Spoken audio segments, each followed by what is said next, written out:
Assalamu alaikum. Today the topic of my presentation is biotechnology and medicine. In this topic I will discuss about applications in disease diagnosis. First of all we can see its introduction.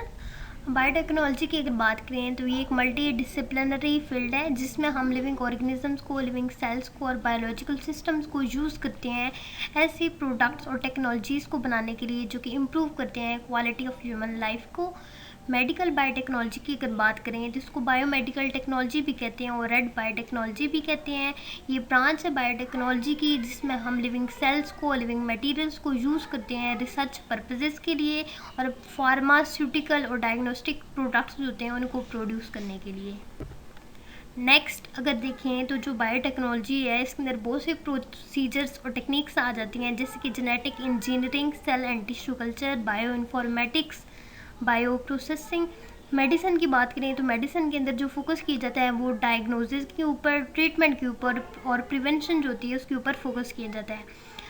इसके अंदर clinical practice, medical research, pharmacology और public health आ जाते हैं।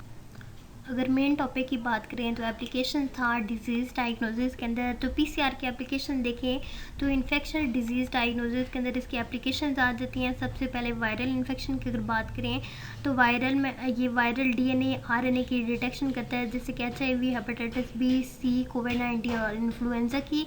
Bacterial infection की बात करें तो ये आइडेंटिफाई करता है बैक्टीरिया को जैसे कि माइकोबैक्टीरियम ट्यूबरक्लोसिस को, निजेरिया गुनेरिया को। पैरासाइटिक इन्फेक्शन की बात करें तो ये पैरासाइट्स की आइडेंटिफिकेशन करता है जैसे कि प्लाज्मोडियम स्पीशीज़ की लाइक मलेरिया। नेक्स्ट अगर हम बात करें जेनेटिक डिजीज़ डायग्नोसिस की तो इसमें इनहेरिटेड डिसऑर्डर्स की आइडेंटिफिकेशन करता है। ये आइडेंटिफाई करता है उन म्यूटेशंस को जो कि cystic fibrosis, sickle cell anaemia के साथ एसोसिएटेड होती हैं। प्री नेटल डायग्नोसिस की डिटेक्शन करता है, इसमें डिटेक्शन करता है उन म्यूटेशंस की, उन जेनेटिक एबनॉर्मेलिटीज़ की जो फिटस के अंदर हो जाती हैं जैसे कि डाउन सिंड्रोम और थैलेसीमिया आ जाती है। कैंसर डायग्नोसिस की बात करें तो उनको जीन्स और ट्यूमर सप्रेसिव जीन्स की आइडेंटिफिकेशन के लिए इसको यूज़ किया जाता है जैसे कि BRCA1 और BRCA2 आ जाते हैं। ब्रेस्ट कैंसर के लिए TP53, बहुत से कैंसर के लिए और KRAS आ जाता है कोलोरेक्टल कैंसर के लिए। एंटी माइक्रोबियल रेजिस्टेंस की बात करें तो रेजिस्टेंट जीन्स जो होती हैं उनकी आइडेंटिफिकेशन करता है जो कि रिस्पॉन्सिबल होते हैं एंटीबायोटिक रेजिस्टेंस के लिए जैसे कि MECA-ANMR आ जाता है जैसे कि methicillin resistance, staphylococcus urease. Next अगर पर्सनलाइज्ड मेडिसिन की बात करें तो इसमें फार्माकोजिनोमिक्स और डिटेक्शन आ जाती हैं एमर्जिंग पैथोजेंस की। फार्माकोजिनोमिक्स की बात करें तो ये जेनेटिक वेरिएशंस जो होती हैं उनकी आइडेंटिफिकेशन करता है जो कि अफेक्ट करते हैं ड्रग मेटाबॉलिज्म के ऊपर जैसे कि CYP450 जीन वेरिएंट्स आ जाते हैं। डिटेक्शन देखी जाए एमर्जिंग पैथोजेंस की तो ये आइडेंटिफाई करता है और मॉनिटर करता है न्यू जो री एमर्जिंग इन्फेक्शंस होते हैं जैसे कि जिका वायरस और नोवल कोरोना वायरसेस आ जाते हैं। नेक्स्ट अगर एलाइजा एप्लीकेशन देखें डिजीज़ डायग्नोसिस के अंदर तो इन्फेक्शन डिजीज़ डायग्नोसिस आ जाता है। वायरल इन्फेक्शन की बात करें तो डिटेक्शन करता है उन एंटीबॉडीज़ की और उन एंटीजेंस की जो कि वायरसेस के साथ रिलेटेड होती हैं जैसे कि HIV, hepatitis B, C, dengue, Zika and कोविड-19। बैक्टीरियल इन्फेक्शन की बात करें तो ये आइडेंटिफिकेशन करता है बैक्टीरियल इन्फेक्शंस की जैसे कि हेलिकोबैक्टर, पाइलोरी और लाइम डिजीज़ आ जाती हैं। पैरासाइटिक इन्फेक्शन की बात करें तो ये डायग्नोज करता है उन डिजीज़ की जो कि प्लाज्मोडियम स्पीशीज कॉज करती हैं like malaria, toxoplasmosis. Autoimmune disease diagnosis की बात करें तो रेमाटाइड अर्थराइटिस आ जाता है। ये डिटेक्शन करता है रेमाटाइड फैक्टर की और एंटी सिट्रुलिनेटेड प्रोटीन एंटीबॉडीज़ की। सीलिक डिजीज़ की बात करें तो ये एंटी टिश्यू ट्रांसग्लूटामाइन एंटीबॉडीज़ जो होती हैं उनकी मेजरमेंट के अंदर यूज़ किया जाता है इसको। नेक्स्ट अगर एलर्जी टेस्टिंग की बात करें तो इसमें इम्यूनोग्लोब्यूलिन ई एंटीबॉडीज़ आ जाती हैं। ये इनकी आइडेंटिफिकेशन करता है, इसके अंदर एलर्जेंस होती हैं उनकी आइडेंटिफिकेशन की जाती है जो एलर्जिक रिएक्शंस कॉज करती हैं जैसे कि फूड एलर्जेंस, पोलन और एनिमल डेंडर आ जाते हैं। Hormone and protein level measurement की बात करें तो हार्मोनल डिसऑर्डर्स आ जाते हैं। ये डिटेक्शन करता है हार्मोन्स की जैसे कि insulin, thyroid hormones, human chorionic gonadotropin hormones आ जाते हैं प्रेगनेंसी टेस्टिंग के लिए। साइटोकाइंस एंड ग्रोथ फैक्टर्स की बात करें तो ये मेयर करता है साइटोकाइंस की, कीमोकाइंस की, ग्रोथ फैक्टर्स की, कैंसर बायोमार्कर्स की बात करें तो ट्यूमर मार्कर्स आ जाते हैं, ये डिटेक्शन करता है बायोमार्कर्स की, जैसे कि प्रोस्टेट स्पेसिफिक एंटीजेंस की जो कि प्रोस्टेट कैंसर के लिए आ जाते हैं, CA-125 जो कि ओवेरियन कैंसर के लिए आ जाते हैं, और कार्सिनो एम्ब्रियोनिक एंटीजन जो कि कोलोरेक्टल कैंसर के लिए आ जाते हैं। सर्कुलेटिंग ट्यूमर एंटीजेंस की बात करें तो ये आइडेंटिफाई करता है उन एंटीजेंस की जो कि ट्यूमर से रिलीज होते हैं ब्लड स्ट्रीम के अंदर।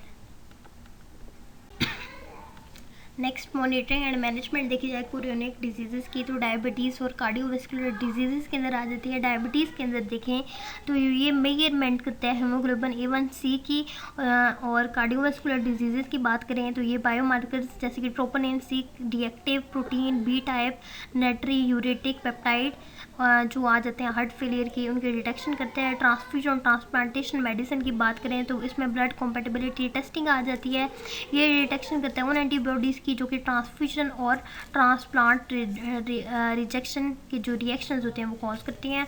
Environmental and food safety testing के अंदर बात करें तो ये पैथोजन डिटेक्शन करता है फूड एंड वाटर के अंदर, और टॉक्सिन की डिटेक्शन करता है। पैथोजन की डिटेक्शन की बात करें तो ये इकोलाई साल्मोनेला और लिस्टेरिया की फूड प्रोडक्ट्स के अंदर आइडेंटिफिकेशन करता है, और जो टॉक्सिन्स की बात करें तो अल्फा टॉक्सिन की आइडेंटिफिकेशन करता है ये फूड प्रोडक्ट्स के अंदर। अगर इसमें जेनेटिक टेस्टिंग की एप्लीकेशंस की बात करें डिजीज़ डायग्नोसिस के अंदर तो इनहेरिटेड जेनेटिक डिसऑर्डर्स आ जाती हैं, ये सिंगल जीन जो डिसऑर्डर्स होती हैं उनके आइडेंटिफिकेशन के लिए यूज़ किया जाता है इसको, like cystic fibrosis sickle cell anaemia आ जाती हैं। क्रोमोसोमल एबनॉर्मेलिटीज़ की बात करें तो इसमें डिटेक्शन की जाती है उन कंडीशंस की, उन डिजीज़ की जैसे कि डाउन सिंड्रोम टर्नर सिंड्रोम और लाइनफिल्टर सिंड्रोम्स आ जाते हैं। Prenatal and preconception screening की बात की जाए तो इसमें प्री नेटल डायग्नोसिस आ जाता है, इसमें फीटस की टेस्टिंग की जाती है जेनेटिक एबनॉर्मलिटीज़ को चेक करने के लिए। न्यू बॉर्न की स्क्रीनिंग की बात करें तो इसमें अर्ली डिटेक्शन की जाती है, ये आइडेंटिफाई कर लेता है जेनेटिक कंडीशंस को न्यू बॉर्न्स के अंदर, ये अर्ली प्रिडिक्शन कर लेता है, जैसे फिनाइल कीटोनेरिया आ जाता है और कंजेनिटल हाइपोथायराइडिज्म हो जाए तो उनकी डिटेक्शन कर लेता है।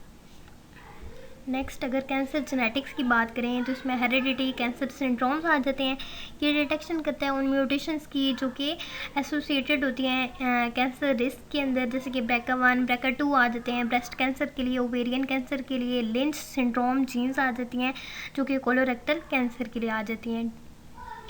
नेक्स्ट फार्मेकोजिनोमिक्स की बात करिए तो उसमें ड्रग रिस्पॉन्स आ जाता है कि आइडेंटिफाई करता है जेनेटिक वेरिएशंस की, जैसे कि जो कि इंडिविजुअल के ऊपर बहुत ज़्यादा अफेक्ट करती हैं, जैसे कि CYP450 जीन फैमिली होती है जो कि अफेक्ट करती है ड्रग मेटाबॉलिज्म के ऊपर।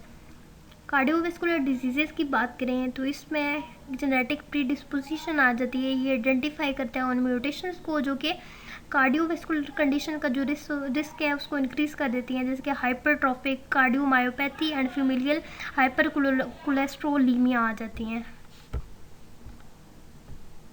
अगर न्यूरोलॉजिकल डिसऑर्डर की बात करें तो इसमें न्यूरोडिजेनरेटिव डिजीज़ आ जाती हैं, डिटेक्शन करता है जेनेटिक मार्कर्स की, अल्जाइमर डिजीज़ और पार्किंसन डिजीज़ के लिए एपिलिप्सी और सीजर की डिटेक्शन करता है। मेटाबॉलिक डिसऑर्डर की बात करें तो ये इनबॉर्न एरर्स और मेटाबॉलिज्म जो होती है उनकी डायग्नोसिस के लिए इसको यूज़ किया जाता है। रेयर जेनेटिक डिसऑर्डर्स के लिए यूज़ किया जाता है, ये इसमें होल एक्सोम और होल जीनोम सीक्वेंसेस जो होते हैं उनको यूज़ किया जाता है डायग्नोज करने के लिए रेयर और अनडायग्नोज जेनेटिक कंडीशंस को। रिप्रोडक्टिव हेल्थ की बात करें तो इन्वेस्टिगेट करता है जेनेटिक कॉजेज़ को जो कि मिसकैरेजेस कॉज करते हैं, इसलिए इसको रिकरेंट प्रेगनेंसी लॉस के अंदर यूज़ किया जाता है। इनफर्टिलिटी टेस्टिंग के अंदर इसको यूज़ किया जाता है जो कि मैन और वुमेन के अंदर ऐसे जो फैक्टर्स होते हैं जो कि कॉज कर देते हैं इनफर्टिलिटी को, उसके लिए यूज़ किया जाता है। फोरेंसिक एंड पैटर्निटी टेस्टिंग के लिए इसको यूज़ किया जाता है, उनकी टेस्ट करने के लिए इनको यूज़ किया जाता है, और जो बायोलॉजिकल रिलेशनशिप होता है उसको इस्टेब्लिश करने के लिए पैटर्निटी केसेस के अंदर इसको यूज़ किया जाता है। So that's all about my topic. Thank you so much.